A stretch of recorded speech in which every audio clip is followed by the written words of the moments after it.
వచ్చేటటువంటి పౌర్ణమి ముందు శుక్రవారం వరలక్ష్మీ వ్రతం.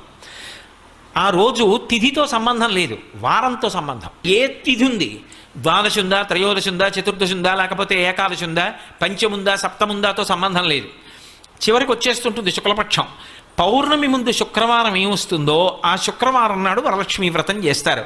వరలక్ష్మీ వ్రతం చెయ్యడానికి అసలు ఈ వ్రతం ఉన్నది అని మొట్టమొదట లక్ష్మీదేవి ఎవరికి చెప్పింది? చారుమతికి చెప్పింది. తెల్లవారు లేస్తే మనం కథ చదువుతాం. చారుమతి ఆ మాటకు అర్థం ఏమిటి? నిజానికి అద్భుతమైనటువంటి పేరు, ఆడపిల్లలకి పెట్టడానికి పరమయోగ్యమైనటువంటి పేరు చారుమతి.